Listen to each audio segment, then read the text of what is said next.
বন্ধুরা কেমন আছো? নিশ্চয়ই সকলে ভালো আছো। আমিও অনেকটা ভালো। ছুটির দিনের একটা সকালে চলে এসেছি এক কাপ লাল লিকার চা নিয়ে। আমার চাটা কী চা অনেকে জিজ্ঞেস করেছে। এটা হচ্ছে টাটা গোল্ড। Tata gold. আমি দার্জিলিং থেকে যে চাগুলো মাঝে মাঝে আনাই সেটা শেষ হয়ে গেলে এটাই। আর চলো, চায়ের সঙ্গে আছে বিস্কুট। চা বিস্কুট খেয়ে তারপরে তোমাদের সামনে আসবো। আজকে কি রান্না হবে? আজকে রান্না হবে মূলত মাছের মাথা আছে দুটো, আর কাটোয়ার ডাঁটা আছে। তাহলে ওই কাটোয়ার ডাঁটা আলু দিয়ে আর মাছ দিয়ে, ওই মাছের মাথাটা দিয়ে একটু হালকা পাতলা করে ঝোল করে নেব। মাছ নেই, মাছ এসেছিলো রাখিনি, ভালো লাগছে না খেতে মাছ। আর তার সঙ্গে পটল পোস্ত করব। এই দুটো রান্না দিয়ে আজকে হয়ে যাবে। পোস্ত তো এমনিতেই ঠান্ডা, সর্ষে দেবো না, কাঁচা লঙ্কা পটল পোস্ত দিয়ে করবো। তা চলো সঙ্গে থাকো। সারাটা দিন আজকে কি করি, প্রচণ্ড গরম। এই গরমে কিছুই খেতে ভাল লাগে না, রান্না করতেও ভাল লাগে না, কিন্তু করতে তো হবে। কালকে রান্না ছিল, পরশুদিন রান্না করেছিলাম, কালকে তরকারি ছিল, আর কি যেন করা হলো একটা, চিকেন করলো। এটা দিয়ে চিকেন আমি খাইনি, মেয়ের চিকেন আছে। আজকে আমি ওই তরকারিটুকু করব, ওটা দিয়ে হয়ে যাবে। উচ্ছে খুঁজছিলাম কিন্তু দোকানে উচ্ছে নেই, ফোন করেছিলাম বললো উচ্ছে নেই। লঙ্কা শেষ হয়ে গেছে, লঙ্কা পাঠাবে। চলো তাহলে চাটা খেয়ে তারপরে তোমাদের সঙ্গে আবার আসছি। সবজি কেটে নিলাম, এই দেখো এখানে আছে কাটোয়ার ডাঁটা, আর সঙ্গে আছে একটু আলু দিয়েছি 2-3 টুকরো। আর এই যে যেগুলো দেখতে পাচ্ছ এগুলো হচ্ছে চই ডাঁটা, কালকে কেটে রেখেছি, দেখো শুকিয়ে গেছে, তাই এটা জলে ভিজিয়ে রাখলাম। এই চই ডাঁটা আমি সব কিছুর মধ্যে, ডাল, মাছের ঝোল, নিরামিষ সব কিছুর মধ্যে খাওয়া যায়। মোটাগুলো রেখে দিয়েছি, যেগুলো গাছে উঠছে এই সাইড থেকে এগুলো কেটে নিই। আমি একদিন কচি কচি চই ডাঁটা দিয়ে চুনো মাছের তরকারি করে তোমাদের দেখাবো। এখানে আছে পটল পোস্ত। পটলের মধ্যে আমি একটা উচ্ছে ছিল, উচ্ছেটা নিয়ে নিয়েছি, এটা হচ্ছে পোস্ত হবে। আর এই ডাঁটার মধ্যে ঝিঙেটা যাবে, তবে মেয়ের তরকারি আলাদা হবে। এই ডাঁটা আর এই যে এইটা রেখে দেবো মেয়ের জন্য একটু তুলে, আর ওই ঝিঙে টিঙে এগুলো আমি খাবো, ও খায় না। আর এখন দোকান থেকে আনালাম হচ্ছে সর্ষের তেল 1 প্যাকেট, আর ফরচুনের মানে সাদা তেল, সানফ্লাওয়ার সাদা তেল একটা, আর একটা কটকটি। এই যে দোকানদার মামা শ্বশুর হয়, ওনাকে ফোন করলাম, দিয়ে গেল। আমি ফোন পেতে বেশ মজা আমার, বুঝলে। সবজিওয়ালাকে ফোন করলে সবজিওয়ালা যেমন লঙ্কা ছিল না, লঙ্কা দিয়ে গেল, পাঠিয়ে দিল। ওনারটা অবশ্য ফোন পে নেই, উনি এরকম সারা সপ্তাহ হয়তো বাজার দিয়ে হিসেব রাখে, কিংবা 2-3 দিন হিসেব রাখে, এসে নিয়ে যায় পয়সা। আবার কখনো নিজে যখন আসে নগদ নিয়ে যায় লোক দিয়ে পাঠালে। তা চলো, এই হচ্ছে আমার আজকের রান্না বান্না। এই দেখো সবজি জানা কেটেছি, তার খোসা বেশি। আর ওখানে পেঁয়াজ আছে, আমি এই পোস্তের জন্য একটু পেঁয়াজ কুচি কুচি করে কেটে নেব, একদম ঝুরি ঝুরি করে। পটল পোস্ত কী করে করি অবশ্যই তোমাদের দেখাবো। আর এই সবজি কাটতে কাটতে যখন এই বাজারগুলো এলো, আমি বাইরে গেছিলাম, গিয়ে একেবারে ফুল তুলে সকালে কাঁচা জামা কাপড়গুলো ধুয়ে মেলে দিলাম। গিয়ে দেখি বাইরে বাগানে কি ঠান্ডা হাওয়া, কোথায় ফ্যান, এসি। আমি ভাবছি রান্নাবান্না হয়ে গেলে বাগানে বসে তোমাদের সঙ্গে শেয়ার করব। আমার সঙ্গে সঙ্গে তোমরা আমার মোবাইলের মধ্যে থেকে হাওয়াটা খেতে পারবে। চলো তাহলে রান্না বসিয়ে দিই। এ দেখো ঝিঙে ডাঁটা, আলু আর চইয়ের ডাঁটা একসঙ্গে আমি কষতে দিয়েছি। আলুটা আগে একটু কষে নিয়েছি, তার মধ্যে একটু ঝিঙে দিয়ে কষার পরে ডাঁটা এগুলো দিয়ে দিয়েছি। এটা একটু কষা কষা হলে দেবো ঝোল, মানে জল। আর এর মধ্যে দেখো লঙ্কা চেরা আছে, আর এই লঙ্কার অর্ধেকটা লালগুলো আমি পোস্ততে বাটা দেবো, আর পোস্ততে গ্রিনগুলো আমি এমনি দেবো।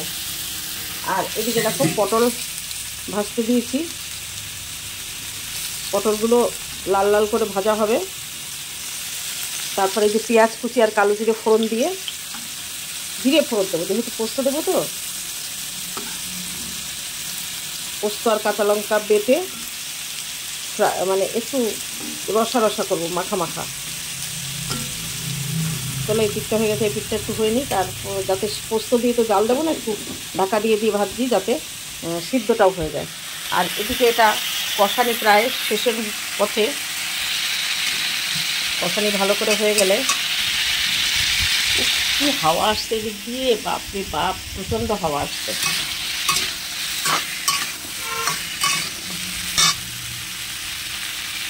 ঝিঙে আসাতে একটু জল গলছে, জলটা গলা হয়ে গেলে এই মাছের মাথা নামানোর আগে দিয়ে ভেঙে চুড়ে দেবো।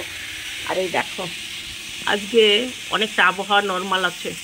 আজকে থেকে নাকি বৃষ্টি হওয়ার কথা ছিল, জানি না হবে কি না।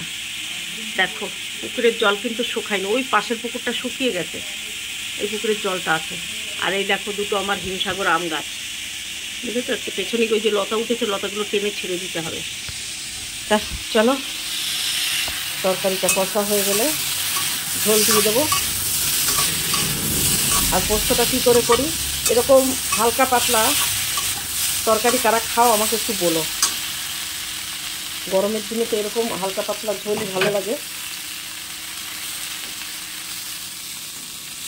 দেখো পেঁয়াজ আমার ভাজা হয়ে গেছে, পেঁয়াজ বলছি পটল ভাজা গেছে, এগুলো তুলে আর একটা উচ্ছে আচার যে পটল আছে দিয়ে দেবো। চলো তাহলে আমি এটাকে ঝোল দিয়ে আর পটলগুলো নামিয়ে সব পটল ভেজে তারপরে আবার আসছি। কি গরম, মানে গামছা না নিয়ে রান্না করা সম্ভব না, গরমে চশমা টশমা ঘেমে যাচ্ছে। আর আমি রান্নাঘরে এসে এরকম রান্না করব আর গ্লাস গ্লাস জল খাবো।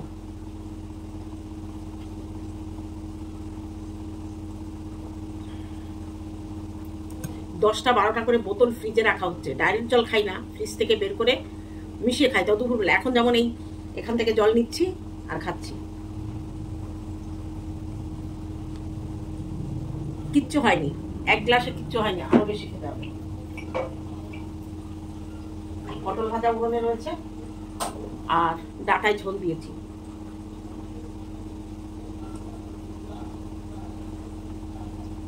আগে রান্না করতে করতে ইয়ে খেতাম, আমার অ্যাডবেস্টারের চালটা দেখা যাচ্ছে উপরে, কর্তা মশাইয়ের হাতে। এটা চেঞ্জ করার সময় ভাবছি অ্যাডবেস্টার দিলেও একটা সিলিং করে দেবো ভালো করে, একদম মিস্ত্রি ডেকে কাঠের ফ্রেম করে সিলিং করে দেবো, দিয়ে রং করে দেবো, এটা ইচ্ছা আছে। আগে গরম না হলে আমি এই রান্নাঘরে বসে বসে, এই যে ফ্যান চলছে পাশে দেখতে পাচ্ছি, যে ফ্যানের হাওয়া একটুখানি ঘুরায় দেখো, এই দেখো উষা টেবিল ফ্যান, মিষ্টি হাওয়া।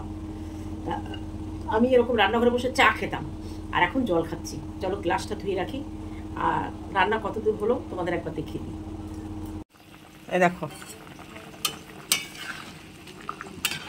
ডালের কাজ করবে, মেয়ের ডাল খায় না বলে আমি ডাল রান্না করতে পারি না, একটু ঝোল ঝোল তরকারি করেছি।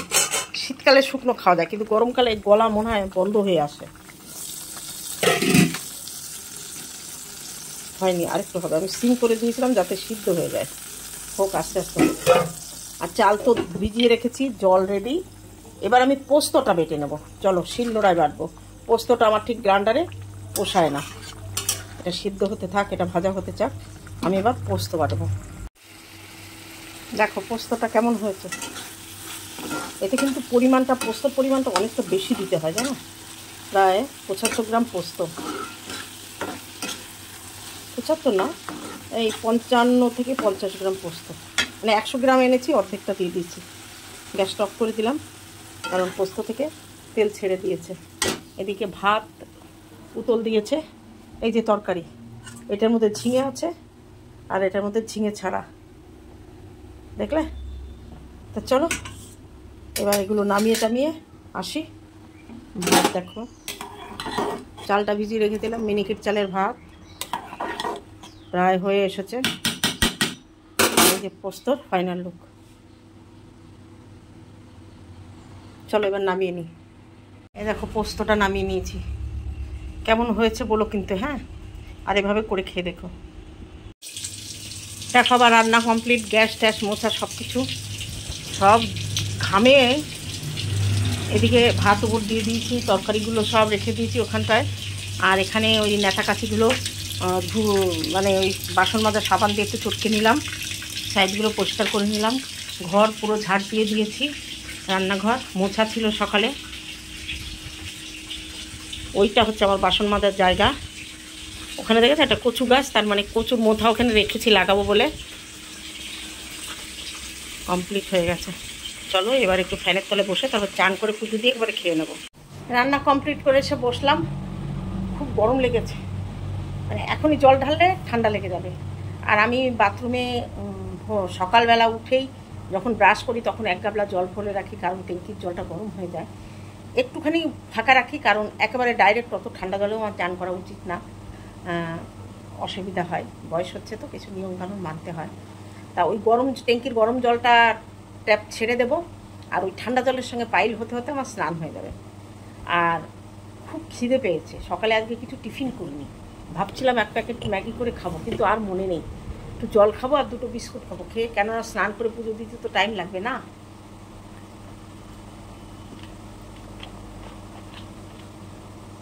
মন্দিরা সোমনাথ দার্জিলিংয়ে ঠান্ডার মধ্যে কম্বল গায়ে দিয়ে বসে আছে। সোমনাথের কম্বল গায়ে দিয়ে বসে থাকা দেখে না আমার গায়ের মধ্যে কিটকিট করছিল, কিন্তু ওখানে তো সোয়েটার কম্বল এগুলোই চলবে। জয়ী খুব মজা পাবে, খুব ভালো লাগছে, কারণ আমার নাতনি ওর থেকে ছোটো বয়সে দার্জিলিং ঘুরে এসছে। কোলে কোলে তখন অতটা মজা পাইনি, কিন্তু নাতিই বেশ মনে আছে। আর আমরা গতবারই আমরা গেছিলাম মার্চ মাসে, তখন ভালোই ঘুরলাম। মার্চ না জুনে গেলাম জানো, ওরা একটু দেরি করে গেল, আর একটু আগে আগে গেলে আরও মজা হতো। যাই হোক, গেছে তো। সব থেকে ভালো হচ্ছে সেফটি ওখানে। ওর মনে হয় আকাশের দাদার বাড়ি ওটা, আকাশের দাদা মানে মন্দিরারও না, আকাশের কাকা মনে হয় না কি, যাই হোক ওর বাবার গোষ্ঠীর কোনো এক দাদার বাড়িতে গেছে। দাদার জন্য জামা নিয়েছে, বৌদির জন্য শাড়ি নিয়েছে, খুব সুন্দর হয়েছে গিফটগুলো, ভাল লাগছে। আর আমরাও দেখি যাবো দার্জিলিং, কবে যাই অবশ্যই তোমরা তো জানতে পারবে। এই ইলেকশনটা না পেরোলে আমরা বেরোতে পারছি না, আর এবছর হবে না। আমি সামনের বার আমি একটু শীত থাকতে থাকতে যাবো, শীতে একটু শীত, দার্জিলিংয়ের শীতটা উপভোগ করতে যাব। দেখো বিস্কুট, সেই ডাইজেস্টিভ মারি কোথায় গেল, একদম নিচে পড়েছে। কেমন লাগে বলো? আমি তো এই বিস্কুট খাবো, এই বিস্কুট তো খাবো না। কটকটি এনেছে, কিন্তু কটকটি এখন খাবো না, কটকটি চায়ের সঙ্গে ভালো লাগবে। এই বিস্কুট খাবো। আমি সেদিন সোমনাথের জন্য একটা রোল, তো 4টে করে রোল থাকে, একবারে কিনি আমি। আমার 3টে রোল, 2টো রোল শেষ হয়ে গেছে, আর একটা আমি কোটোয় ঢাললাম, আর একটা সোমনাথের জন্য নিয়ে গেলাম, যে এই বিস্কুটটা তুমি খাবে। খিদে পেলে, যেমন আমার খিদে পেয়েছে, 2টো বিস্কুট খেয়ে একটু জল খেয়ে নেবো, অনেকটা শান্তি। বাইরে কিন্তু হাওয়া দিচ্ছে, কিন্তু গাছতলায় বসলে কি গুড়ি গুড়ি পোকা চুলকায় গা, গুড়ি গুড়ি পোকা গায়ের মধ্যে আসে, ওই জন্য গাছতলায় গেলাম না।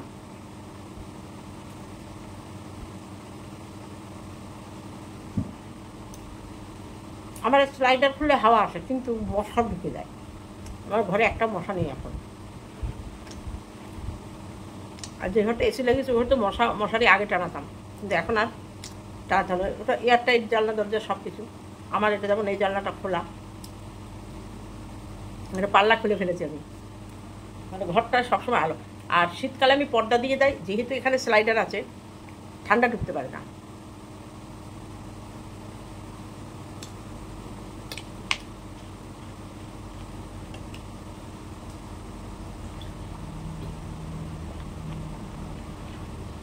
টিভিটা পড়ে আছে, এমআই বক্সটা, আর রিমোটটা নষ্ট হয়ে গেছিলো। রিমোট মেয়ে খেতে বসেছে, এই যে ডাটার ঝোলের ঝোলটা পোস্তর মধ্যে চলে আসছে, স্বাদ পাল্টে যাবে তো। এই কেমন হয়েছে খেতে বল? পটল পোস্ত অনেকদিন পরে হলো, তাই না? ডাটাটা কেমন লাগছে? ডাটাটা কেমন দেখ তো খেয়ে। কাটোয়ার ডাটা তো খেতে ভালোই লাগে। আজকে মাছ আলা এসেছিলাম, মাছ রাখিনি, আর চই জালের কালকে কেটে এনেছিলাম, কচিগুলো দিয়েছিলাম ওই তরকারিতে, আজকে দিয়েছি এটায়। ওটা চিবালেই কিন্তু মুখে একটা টেস্ট এসে যায় বল। ঠিক আছে, ও খাক, আমি এবার স্নান করতে যাব। খুব গরম, উপর থেকে এলাম পুজো দিয়ে, গরম লাগছে খুব। একটু ঠান্ডা হয়ে বসে তারপরে খাবার খাবো, প্রচণ্ড গরম। তবে ঠাকুর ঘরে যখন পুজো দিতে বসি, তখন ওই ঠাকুর ঘরে জানলা দিয়ে বেশ সুন্দর একটা হাওয়া আসে, হাওয়া আসছিল। আসলে চিলে কোঠাটা তো আমার মানে টিনের চিলে কোঠার সঙ্গে আমার ঠাকুর ঘর। চিলে কোঠা হচ্ছে দোতলা, একতলার ওপরে, ছাদের ওপরে দোতলায় কোনো ঘর করিনি, আর মাঝে 1.5 তলায়, মানে আমার বাথরুমের বারান্দা থেকে কিছুটা নিয়ে আমার ঠাকুর ঘর। আর সব থেকে বাথরুমের বারান্দাটায় ঠান্ডা বেশি, কারণ ওটার উপরে হচ্ছে, ওর উপরে 2টো ছাদ পড়ছে। তো চলো এখন একটু খাওয়া দাওয়া করে নিই, কী রান্না করেছি তোমরা তো দেখেই নিয়েছো। এবার একটু খাবো, মাথাও আঁচড়াইনি, একেবারে ঘরে ঢুকে মাথা আঁচড়াবো। মেয়েকে বললাম এসিটা ছাড়, ঘরটা ঠান্ডা হোক, প্রচণ্ড গরম, 17তে দিয়েও ঘর প্রথমে ঠান্ডা হয় না। চলতে চলতে কিছুক্ষণ, যেহেতু আমার 1.5 টনের কম, 1 টনের একটু বেশি, সেই জন্য একটু টাইম লাগে। চলো তাহলে খাওয়া দাওয়া করে নিই, পরে আসছি। এ দেখো আমার ভাত, পটল পোস্ত আর ডাঁটার চচ্চড়ি, না ডাঁটার তরকারি আর ভাত, এটাই খাবো এখন। খুব খিদে পেয়েছে। চলো চলো তাহলে একটু খাই, তোমাদের সামনে অনেক দিন খাওয়া হয় না। আমি প্রথমে ভালোটা দিয়ে খাবো, মানে পটল পোস্তটা দারুণ টেস্টি হয়। মেয়ে আবার কী করে, যেটা টেস্টি হয় সেটা পরে খায়, আমি আবার টেস্টিটা দিয়ে আগে খাবো। পোস্তর যা দাম, আলু পোস্ত তো খাই না আমি, ঝিঙে পোস্ত, ওই মেয়ে ঝিঙে খায় না বলে আমার একার জন্য আবার পোস্ত করব, ও খেতে পারবে না।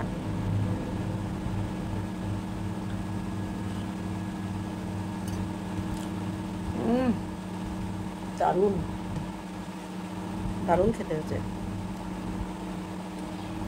দেখো এইটুকু সময় ঘেমে চোখের মধ্যে জল যাচ্ছে।